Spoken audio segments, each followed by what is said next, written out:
What's up, New Beginnings Church? Happy Friday morning to you. Thank God it's Friday. And I've got Shane, so thank God Shane's with me.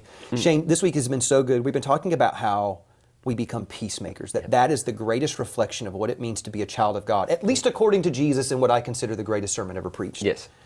But you've been breaking out the application of that it's to turn the other cheek, which is probably more than what you think it is. Yeah. Or to, if somebody asks you for your coat, give them your shirt too, that there's more there going on. But there's another one in there where he talks about, well, if somebody asks you to go a mile, you can go 2 miles with them.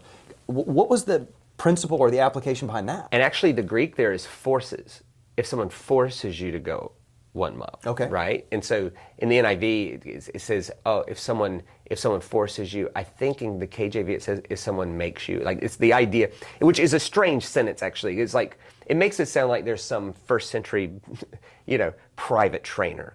Come on, Hendrix, 1 more mile. You got 1 more in you, If someone forces you to go 1 mile. Well, to understand the slaps, you got to understand Roman class systems. To understand the tunic and the cloak, you got to understand Deuteronomy law.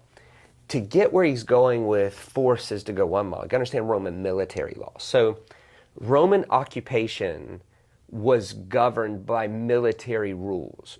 So that's obvious. Like, the goal of Rome was Pax Romana, the peace of Rome. But the problem is that they did it with oppression, right?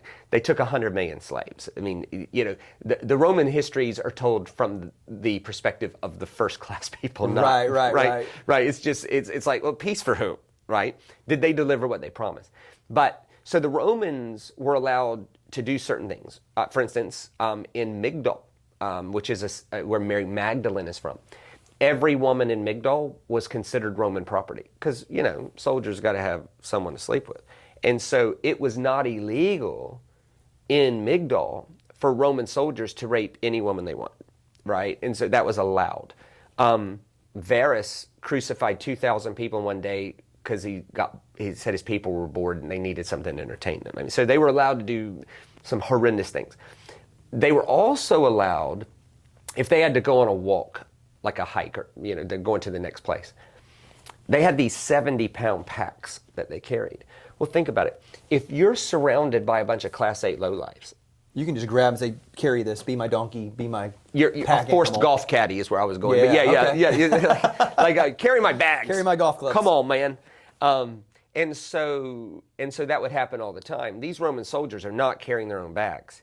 They're followed by the slaves to them who were carrying their bag. And here was the rule.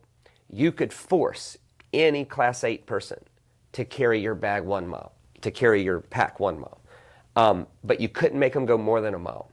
The idea was that if you inhibit them from going back to fishing, can't pay their taxes. They can't pay their taxes, which then is financing the occupation.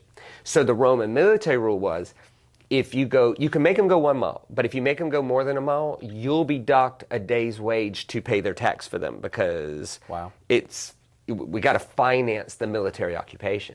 So Jesus says, if someone forces you to go 1 mile, at the 1 mile mark, keep going. Take off. You'll have a Roman soldier chasing you down, trying to get you to stop.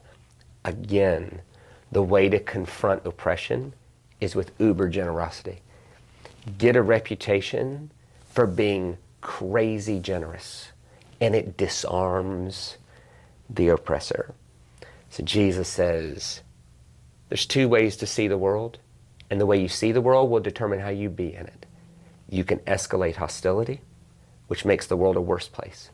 Calling out your enemies on the internet, criticizing them in public. That stuff makes the world a worse place. And I think the question Christians need to ask is, if the whole world converted to how we think about Christ, would the world be better? If the whole world converts to your way of thinking, if it doesn't make the world a better place, there's a problem with your thinking. Jesus offers us a choice that I think makes the world an infinitely better place. You can live in the hostility cycle and justify because of how they treated me. I now have a right to do whatever I want to them. But to Jesus, he saw the world better. He saw it with better possibilities, and he called it peacemaking. He says, you turn the other cheek, you go the extra mile, you give your tunic and your cloak. And then he says, don't just love your friends, love your enemies. Pray for those who persecute you, so that you may be children of your Father in heaven. In other words, to Jesus, to look like God in this world comes down oftentimes to whether we're willing to put down the jawbone, whether we're willing to stop typing, whether we're willing to stop calling out everybody we disagree with, whether we're willing to quit justifying because of what you did. I now have a right to hurt you. For Jesus, there's a better way, and that is, if you really want to expose injustice, you really want to expose greed, you really want to expose oppression, you do it with uber compassion, uber love, uber generosity, and non-violent boundary setting. It's an intentionality that you have to start your day with, because no one acts like that normally. I'll come back to the guy that we talked about Monday.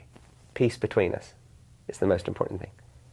Hey, that guy decided before that day started, if somebody started something with him, how he was going to live. And I would ask all of us to consider intentionally waking up every day. These devotions are supposed to be 5 minutes long. I went 1 minute and 10 seconds over there. I hope that's okay with you. But if not, peace between us. Peace between is the most important thing. Let's live how Jesus taught us to live and not just give mental assent to a way of thinking. I love it. Church, let's go be in peacemakers.